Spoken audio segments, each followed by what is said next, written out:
Hello and welcome back to Homebrew MTG. Today we have a very special pack opening, a pre-release pack of Core 2021, given to us by the very kind Rob, and he is one of our many amazing listeners and viewers, so hopefully we can repay him with some absolute sick pulls. Okay, let's get into it. I've got my custom what do you call it? Swiss Army knife. Let's get into some packs. I won't destroy the box too much, Rob. Don't you panic. And we'll go through what's in the box. We'll get rid of that rubbish. That can fly away. We'll go through what's in the box. And also we can talk about how you're going to use the cards as if it was a real life pre-release. Make a little bit of a deck as well. So it comes with a spin down, nice little life counter. Love it in blue, very nice. And hopefully, if we haven't been shortchanged, 6 booster packs. 1, 2, 3, 4, 5, 6. We'll get to those in just a second. And a lovely promo foil, rare or mythic. So we'll save that till last as well. So also in the pack, you get some nice little history based on Teferi, because M21 is the Teferi set. It gives you a little bit of lore. There's lots of family connections and big nasty enemies through the history of Dominaria. So that is pretty cool. And then something that was really helpful for you to build a deck with. It's got a mana curve. It's got the ratio of how many spells, creatures, and lands that you need in your deck, so we will refer to that definitely when we build our deck. And also, nice little card divider for those with large collections. Also, we have a arena code token. Just kidding, maybe we'll give that away, maybe Rob wants it, we'll decide. All right, let's get cracking some packs. First up, Teferi. Hopefully that's a good omen. We guaranteed to get 7 rares in this pool. If we're lucky, we might be able to get an additional rare. We won't spend too much time on the commons, but we will pull it together for our deck building and explain our reasonings because of that. I'll pick out, obviously, highlights and limited bombs. So straight off the bat, a lovely Colossal Dreadmore, absolute meme. You'd be surprised how many games that will close out. So instantly, I'm liking the look of green just because of our Maw. And another huge common card, Spine Megalodon. If you watched my pre-release event, we had a Simic, big rampy, stompy creature deck, and the Dreadmore and the Spine Megalodon were absolute houses. So we would like, hopefully, to include those in our deck if we go down that direction. Duress is a nice little interruption to your opponent's decks. Nice little devil card. Rousing Reed is also great common. It does loads of work. Gives your creatures +1/+1 and flying. And loots you for 2 and discards a card. Okay, after the good boy, we are going to go into our uncommons. So first up, we have Palladium Myrrh. That's going to be pretty nice if we do go down the route of big stompy creatures and helping us play our top end. Warden of the Woods, that's pretty good as well. That's going to be pretty difficult to get rid of, and another big beater to hopefully push home that win. Leafkin Avenger, that's pretty cool. So far, our Simic colours look the best. That could definitely do some work if we decide to splash some red. And onto a rare. Ooh, nice. Conspicuous Snoop. Our own Snoop boy. Absolute house in Goblin builds. We'll see if we got enough goblins to make it worthwhile, but as a standalone card, that's going to do loads of work in your Quenko commander decks or any casual goblin deck until the end of time. Good stuff. And a lovely little demon and a forest land. All right, pack 1 done. On to pack 2. I'll probably cut this, but who knows. All right, pack 2, let's do this. Get rid of the rubbish. Gonna whiz through our commons. Look at some decent green cards, hopefully. And just as I said, that Cetizen Training That's really good aura, allows you to draw a card and give your creatures trample. Let's keep on going. Wishcoin Cram, probably not the best card, but it's cute. And Saber-Tooth Mauler, that's going to deal a little bit more of an impact. At the beginning of your end step, if a creature died this turn, put a 1/1 counter on Saber-Tooth Mauler and untap it. Nice. Secure the scene, exile target non-land permanent with its controller creates a 1/1 soldier token. It is quite expensive, but you'll be quite surprised how effective it is as removal. Prisonite, we could use that as some fixing. Frost Breath, that's pretty cool, tapping down some creatures. Persistent Haze, not too bad. I don't think we're going to be all in on the double black pips though from the cards that we've picked so far. Traitorous Greed, that is super nice if you can sacrifice some creatures using it as pseudo removal on top. Malefic Scythe, that's pretty cool. If we can go down an Aristocrat build, that's going to get us a load of value. Nice. And our rare is Primal Might. That's going to be absolutely huge with the Simic colors that I'm veering towards straight away. It's really nice, scalable fight effect. You could pay just the forest and nothing else, and it will just directly pick a fight between two creatures. But then, depending on how much mana you have, you can make your potentially insignificant creature wipe out one of your opponent's biggest threats. Good stuff. Not even a token, just a little bit of advertisement, so you're welcome, Watsy. On to our next pack. Okay, third pack, what we're going to get. I am, like I said, veering towards the Simic builds. It's going to be hard to beat big creatures that you can ramp into. Simic is a usual color pairing that works well in Limited. Who am I kidding? It works well in general. It's pushed in the most recent editions and sets. So hopefully we can lean into that a little bit more. I should say that more often. I say that we need some utility cards and we get a Capture Sphere. That is pretty good. Not removal per se, but it's useful for making your opponent's creatures pretty much ineffective. And at flash speed, that do not underestimate the decentness of that card. It's a nice removal with Scorching Dragonfire. The next card is Gorehorn that belongs to Garruk. It's got a lot of power, yes, but unfortunately the toughness isn't where it's at. Onto our commons. Epitaph Golem. This is an absolute house in Grenzo Dungeon Warden, putting cards on the bottom of your library, but unfortunately we haven't got a lot of support in this set. But just as a generic 3/5 colorless, it might be our 23rd pick if we're a little bit hard pushed. Battle Rattle Shaman, that one's quite nice for boosting up some creatures. Yeah, so exactly what we need. We've got our banging Cultivate, that's going to ramp us into our big creatures that we got in pack 1. And, nice, a Temple of Malady. If we do want to splash in some black, that's going to be some nice filtering off the top of our library and some good fixing as well. And nice, sweet. A foil Palladium Myrrh. So I think we're going to use at least one of those. That's going to ramp us into our bigger creatures. And how weird, a weird token at the back. Okay, I believe we're on pack 4 now. Fingers crossed. We haven't got a mythic yet. Hopefully my omens, while talking about the packs, will guarantee us a mythic, but who knows? We'll only know once we've got to the back. So, Ranger's Guile, that was pretty nice. Instant speed, pseudo counterspell against removal, giving one of your creatures hexproof. Opt, we're going to play that until the end of time. Radiant Fountain, that's going to be pretty nice. When it enters battlefield, gain 2 life. Snare Spinner, that is super effective against flying creatures, and you'd be surprised how well that serves you as a defending card.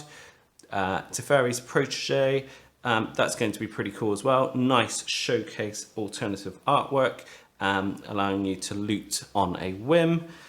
And a Counterspell Rewind. Counterspells aren't that effective in Limited, but this one does allow you to untap up to 4 lands. So we might come back to that one, who knows. Not so fussed on the Siege Striker. And the Conclave Mentor, that's pretty good. Essentially a Selesnya Winding Constrictor that allows you life gain when it dies. So even if we don't go into those colors, our Conclave Mentor is a pretty nice pull as well. Oh my days. So that pretty much guarantees our entry into Simic. Garruk Unleashed, what a pull. That's going to be an absolute house. And I said it, I did say it. I said that we were going to pull a Mythic, and we pulled a Mythic. I must be a card reader, even if that's a thing, who knows. So we're happy with that. Garruk Unleashed, that's going to be an absolute all-star. So, onto our 5th pack. Let's have a little look-see. Yeah, it will have to take some pretty good select cards to veer us away from Simic at the moment. I've played it a couple times on the MTG Arena. If you haven't checked that video out, I'll put that out in the description below. Onto our 5th pack. So, Library Lastness, pretty cool. Whenever it attacks, draw a card. That's going to get you some nice card advantage. Titanic Growth. You'll see that I'm just highlighting Simic cards now because it's pretty much by the 3rd or 4th pick based on the cards that we've pulled. That's where I'm leaning. And good deck builders, they hone in on the strategy as you go along, opening your packs, as you build your decks. You search for utility cards that will help you in your initial assumptions. Titanic Growth, it's going to be a nice little blowout against your opponent's creatures, and it's a decent combat trick just to hold in 2 mana. A ghost to just push the contents of the box across the screen. There we go.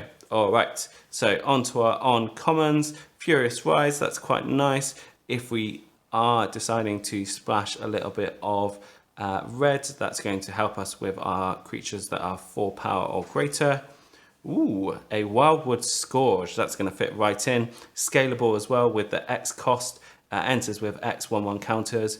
Whenever you put a 1/1 counter on another non-hybrid creature you control, put a 1/1 counter on this creature. So that's going to just get bigger and bigger and bigger. And a Shipwreck Dowser, that's a pretty decent card. It might seem quite expensive as a 3/3 for 5, but the ability of getting a instant or sorcery back from your graveyard to your hand is going to be great utility. Ooh, nice, interesting. We're not going to be playing 5 color in a limited pool. If you are a little bit nostalgic that they've reprinted the shrines, this will find its way in an absolute jank 5 color commander deck all day long, and a nice cool foil Light of Promise, ideal for life gain decks to boot. Good stuff. So we are on to our last pack, then we will look at the promo, and then we'll go through the cards to make a mock pre-release deck. Unfortunately, COVID restrictions are still in effect, but I, for one, personally can't wait to get myself out there to play against some real life people. Okay, so Rookie Master, not too fussed on that card as an effect, but Pride Malkin, that is super cool. We've got a mini, let's get it on screen. We've got a mini +1/+1 counter theme running through our deck.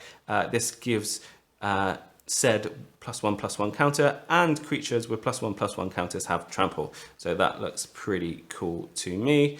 Tome Anima, I don't think we're going to be drawing that many cards, but it could be, again, a decent pick for a 22nd or 23rd card option. Hunter's Edge, we've got some nice removal now, and again we've included a +1/+1 giving card. That's cool. Spellgorger Weird, that's decent in instant and sorcery builds, but probably not going to be a choice in our deck today. Tormund's Crypt, that outside of limited, superb graveyard hate, and all for the cost of a grand total of 0. So you can't complain too much about that. Tide Skimmer, even if we don't have too many flyers in our deck, we are going to be probably leaning onto this card because flyers, as a rule of thumb, in limited are pretty decent. Last uncommon, Burr Fist Oak. Whenever you draw a card, it gets +2/+2 until end of turn, so that's nice and scalable. We could synergize that with our Teferi's Protege, and apart from the initial card draw at the start of our turn, we're going to try and get that a little bit bigger. Ooh, nice. That's pretty good. I would say probably not the best option as part of the green-blue colors, but just because green and blue have great options in card draw department. But if you're playing a red or white deck, this can get you a lot of card advantage for a low cost. Oh, sweet. Look at that. Absolute boss of a hit at the end of the pack. A foil. No, it's not foil. I'm lying. It's a extended artwork showcase Massacre Worm. That is absolutely brutal. I don't think we're going to be playing that in our deck because it's got 3 black color pips, but that is a super card to pull. Super nice reprint. I'm saying super lots of times. It is absolute fire. Happy days. So out of that box, we've got 2 mythics and some decent value, and we haven't even got onto the promo card. Let's flip that over, see what we've got. Ooh. And as if luck would have it, we've been talking about Simic all day long. We have a foil Temple of Mystery, so that's going to provide us some nice filtering off the top of our deck and guaranteeing us to get those colors. Happy days. So, yes, based off the cards that we have pulled, I think we're going to go towards the Simic builds. So you might want to spend a little bit more time looking at your cards in detail. And if you feel that there's some decent directions that you would go in this booster pool, let me know in the comments below. But for the sake of speed and not wasting your precious time, we're just going to go through our key Simic cards. That's usually a decent rule of thumb when you're building a deck. Pick out all the colors of the cards that you feel that you're going to use and then put them in piles to hopefully get a nice overall representation of the cards that you've got, and then you can start building your deck. So straight away, we like the Hydra, the Shipwreck Dowser, Ranger's Guile. We said that's nice, hexproof, preventing your opponents targeting your creatures. Opt, that's a nice, decent early play. Radiant Fountain, always good to get some incidental life gain.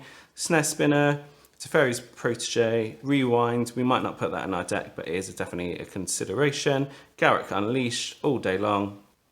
Portcullis Vine, it seems lackluster, but you can sacrifice itself. So if you are in a pinch and you need a little bit of card draw, just pay 2 to draw that card, and early game as a 1-drop or 2-drop or 3-drop, it's going to grant you a little bit of early protection.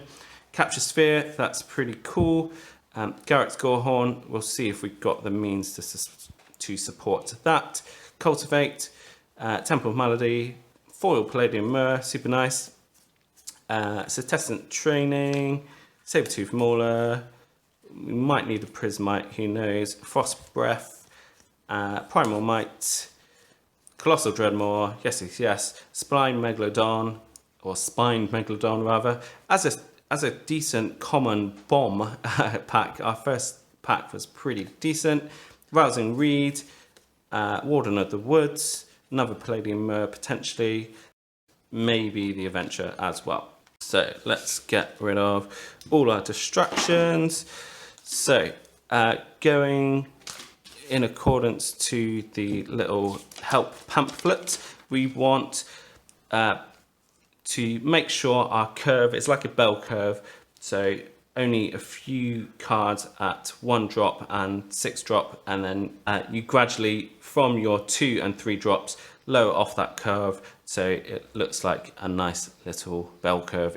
Sweet, so that is my initial pile. Lands at the top because we don't count them towards the recommended 23 cards that you should put in a limited deck, and then the rest, obviously 17, depending on the curve, whether it's expensive, you usually look to put 18 lands in, or if it's quite a low curve, low CMC deck, then put in 16.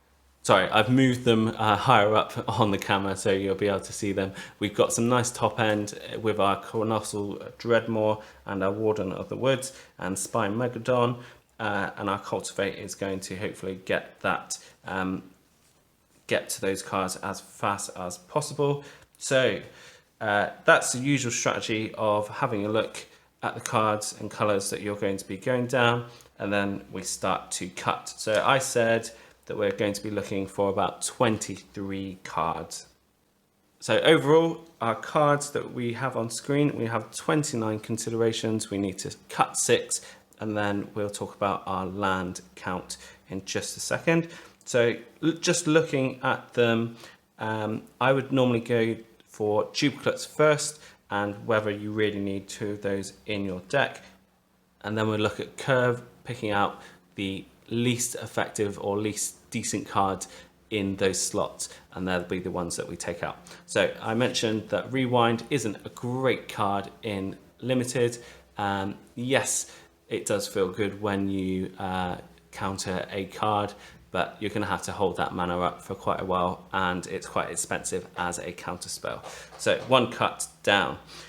Thinking about our duplicates, I don't think we need 2 Palladium Mers. We'll keep the 401 just for bling's sake.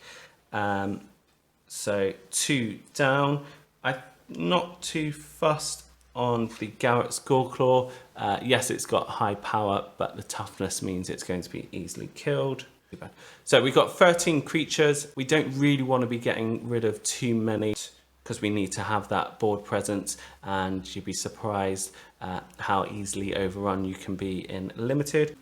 This will be the last creature that we cut out, but looking at the most value for your mana, Burlfist Oak is not that great. It's reliant on you drawing cards. We don't have that many draw cards synergies, and when it's not our turn, it's just going to be a generic 2, 3, 4, 4, which is not a great rate.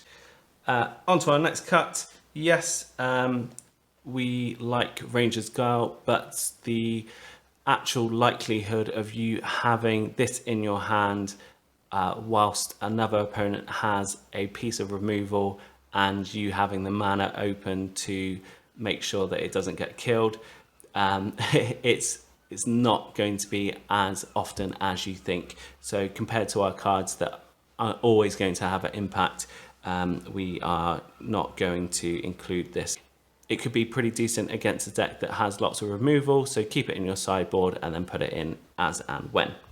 So I'm thinking getting rid of the Maze Mind Tome. We've got enough card draw and ramp in these colours to make it not as worthwhile. I could be wrong. You might find yourself in games where you need a little bit more filtering and card advantage, so definitely put that in as we go along, but I'm conscious that we don't want to get rid of too many creatures. So with that cut, we have a total of 23 cards. We'll just go through the highlights and the synergies within the deck. So I put the Wildwood Scourge and the Primal Might on the 1-drops because they are scalable. You can pretty much play them at any point of the game. The Primal Might, that's going to be a nice little piece of removal. With our Citizen Training, that's going to give our bigger creatures trample. The Spine Megalodon and the Warden of the Woods will appreciate that gift. Snare Spinner and the Portcullis Vine, that's going to provide you a little bit of protection early game, especially against flyers. Then looking at our 3-drops, Cultivate, that's going to ramp us into our bigger cards alongside Palladium, we're adding some colourless mana. Teferi's Protege, that's going to give us a little bit of card draw alongside the Library Larcenist, hopefully drawing into our bigger creatures. We mentioned that we had Pride Malkin with our +1/+1 counters sub theme. That's going to synergize well with our Pride Malkin, the Wildwood Scourge, and the Hunter's Edge. Moving on to our 4 CMC cards, we've got a nice little piece of removal with Hunter's Edge, and it's not even a fight spell, so you can just directly kill one of your opponent's creatures. Some pseudo removal in Catcher Spear, freezing one of your opponent's threats. Tide Skimmer, yes, you're not going to have as many flyers as you'd wish to activate its triggered ability, but it's decent protection from flyers just in on itself. Saber-tooth Mauler, again, that's going to fit in quite well with our +1/+1 sub theme.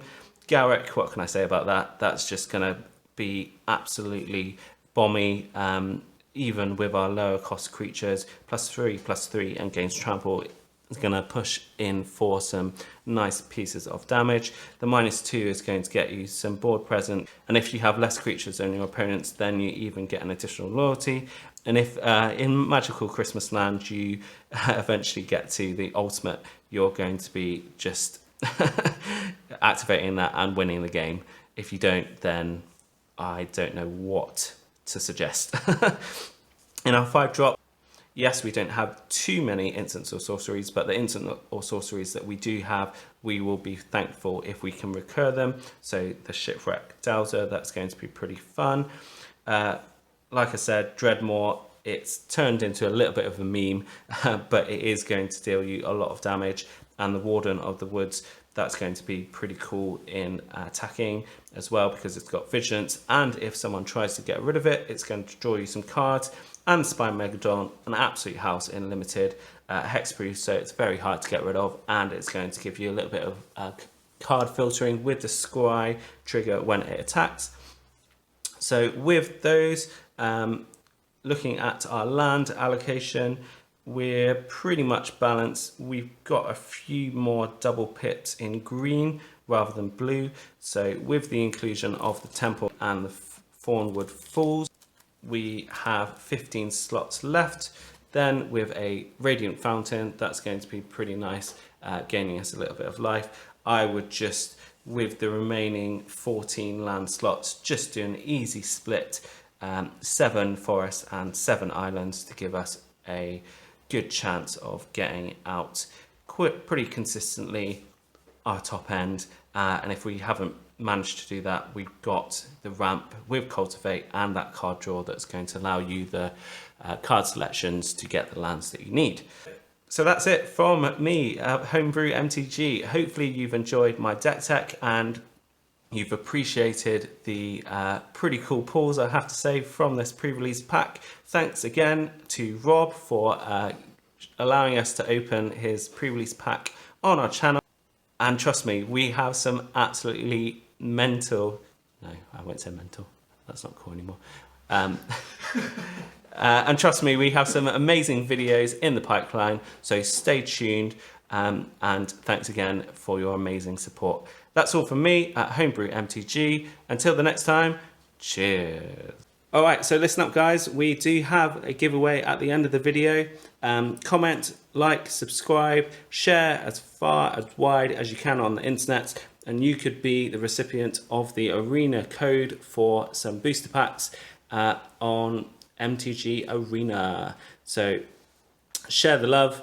Tell me what you are looking forward to in this set. What have been your favourite pulls so far in M21? And I will see you soon. Cheers.